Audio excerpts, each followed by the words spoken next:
मार्क्सेंस pharma sector का एक ऐसा शेयर है जिसने पिछले 1 साल के अंदर अपने शेयर होल्डर्स को ज़बरदस्त रिटर्न दी है। शेयर का प्राइस बहुत तेज़ी से भागा है और भागता हुआ शेयर ₹122 तक पहुँचा है। पिछले अगर हम कुछ समय में देखें कि शेयर ने अपने शेयर होल्डर्स को कितनी रिटर्न दी है, तो यहाँ अगर हम देखें कि शेयर का प्राइस 12 अक्टूबर 2022 को जो ₹47 का था, वो भागता हुआ शेयर पहुँचा है ₹122 के पास और सिर्फ 9 महीने के अंदर ही शेयर ने अपने शेयर होल्डर्स को लगभग 3 गुना का रिटर्न दिया है।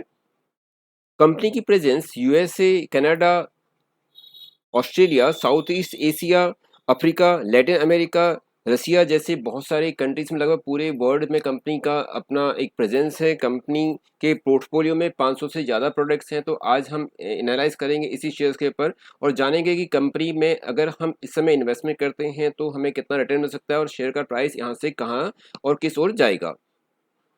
तो बने रहिए मेरे इस वीडियो पे शुरू से लेकर अंत तक, जहां मैं आपको बताऊंगा मार्क्स फार्मा लिमिटेड के शेयर के बारे में। दोस्तों, यदि आप मेरे चैनल में नए हैं तो प्लीज़ मेरे चैनल को लाइक एंड सब्सक्राइब तो जरूर कीजिएगा।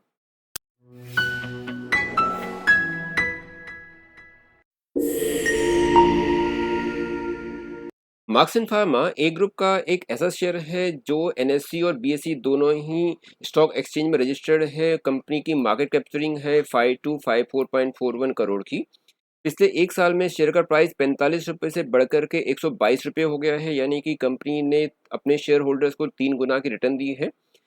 वॉल्यूम अगर देखते हैं तो वॉल्यूम भी बहुत बड़ी है शेयर के अंदर।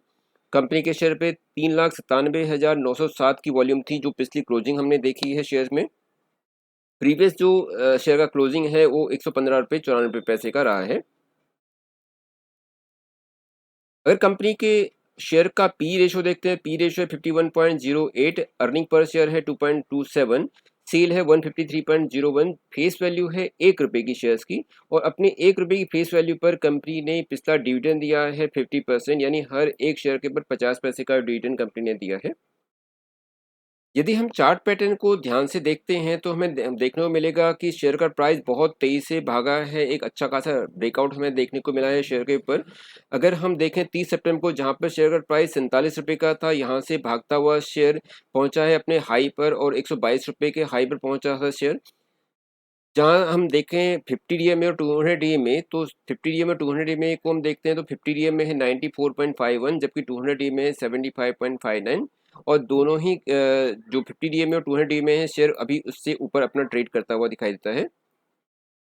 प्रॉफिट लॉस को अगर हम देखते हैं, प्रॉफिट लॉस के अंदर सेल की हम बात करते हैं। अगर पिछले 1 साल के अंदर हम देखें, मार्च 2022 और मार्च 2023 की हम बात करते हैं, तो मार्च 2022 के अंदर जहां पर जो सेल थी वो 1491 करोड़ की थी, जो बढ़कर के 2023 में 1852 करोड़ की हुई है, यानी कि इसके अंदर अच्छी खासी तेजी हमें देखने को मिली है। साथ ही अगर हम पिछले क्वार्टर को देखें तो दिसंबर 2022 के अंदर जो सेल था वो था 480 और मार्च 2023 में है 486, यानी कि इसके अंदर मामूली सी बढ़त हमें देखने को मिली है क्वार्टर के अंदर। लेकिन अगर इसी को हम पिछले मार्च से तुलना करें तो पिछले मार्च 2022 को जहां पर 418 का था वो बढ़कर के 486 हो गई है। मार्च 2022 और मार्च 2023 में अगर हम कैश फ्लो को देखते हैं तो कंपनी के कैश फ्लो में एक ज़बरदस्त कंपनी ने जंप लगाई है। मार्च 2022 में जो कैश फ्लो था वो 99 करोड़ था और मार्च 2023 के अंदर 223 करोड़ की, यानी कि कंपनी का जो कैश फ्लो है उसमें भी बहुत भारी वृद्धि देखने को मिली है। डेटा डे रेशियो भी कंपनी का 97 से कम होकर के 82 हुआ है, जो कंपनी के फेवर में जाता है। शेयर होल्डिंग पैटर्न्स को अगर हम देखते हैं तो शेयर होल्डिंग पैटर्न्स के अंदर प्रमोटर्स की हिस्सेदारी है 43.85, एफआईआईज का 14.19 है।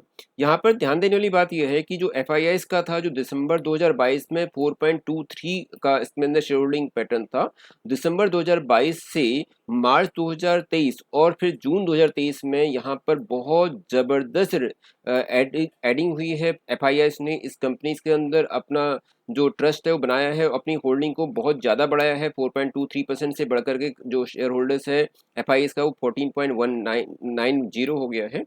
डीआईएस के अंदर भी इसके अंदर जो हम देखते हैं कि एडिशन जो हुआ है, जो दिसंबर 2022 में जस्ट 0.96% था वो बढ़कर के 3.65% हो गया है, जबकि पब्लिक का इसके अंदर 37.60 की इसके अंदर शेयर होल्डिंग है। पिछले 1 साल के अंदर कंपनी का जो शेयर है वो बहुत तेज़ी से भागा है और यहाँ पे हम देखेंगे जो कंपनी का शेयर है उसमें शेयर ने 137.34% का 1 साल के अंदर अपने शेयर होल्डर्स को रिटर्न दिया है। यानी शेयर का जो प्राइस है शेयर का जो प्राइस है वो काफ़ी तेज़ी से बढ़ा है। उसने अपने शेयर होल्डर्स को 137.34% का अच्छा खासा रिटर्न दिया है। एक बार वापस अगर हम चलें अपने चार्ट पैटर्न पर, तो चार्ट पैटर्न हमें बताता है कि जो शेयर के अंदर वॉल्यूम्स हैं वो बहुत ज़बरदस्त हैं और शेयर का जो प्राइस है बहुत तेज़ी से बढ़ता हुआ ऊपर भागा है।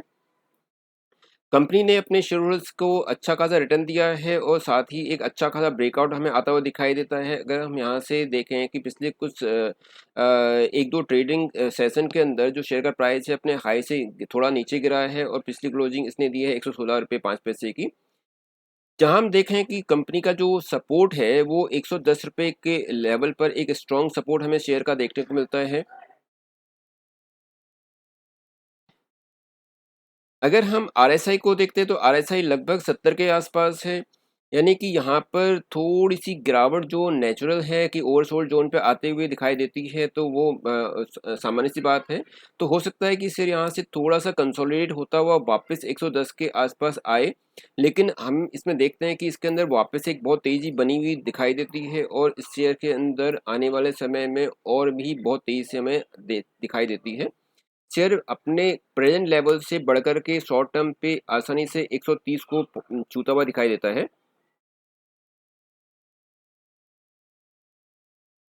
तो यदि मैं यहाँ से एक चार्ट ड्रॉ करता हूँ तो शेयर यहाँ से वापस बहुत शॉर्ट टर्म के अंदर ही अपने प्रेजेंट लेवल से 130 को पहुँचता हुआ दिखाई देता है। यदि आप इस शेयर में इन्वेस्टमेंट करते हैं तो हो सकता है कि ये शेयर एक मल्टी बैगर शेयर बने और फार्मा सेक्टर के अंदर भी एक दिग्गज शेयर बनने की पूरी तैयारी कर रहा है। तो यदि आप शेयर में इन्वेस्टमेंट करते हैं और लंबे समय तक इसमें बने रहते हैं तो ये आपको निराश नहीं करेगा। हो सकता है कि ये आने वाले समय में एक दिग्गज कंपनी बन के उभरे। दोस्तों किसी भी शेयर में इन्वेस्टमेंट करने से पहले उस शेयर के बारे में आपको सभी तरह के रिस्क और रिवार्ड को जान लेना ज़रूरी है, क्योंकि किसी भी शेयर में इन्वेस्टमेंट करना किसी भी व्यक्ति की अपनी निजी आवश्यकताओं के ऊपर निर्भर करता है। तो आप किसी भी शेयर में इन्वेस्टमेंट करने से पहले उसके बारे में पूरी जानकारी लें तभी उस शेयर पे इन्वेस्टमेंट करें। साथ ही यदि आप मेरे चैनल नए हैं तो प्लीज़ मेरे चैनल को लाइक एंड सब्सक्राइब जरूर कीजिएगा। Thank you for watching.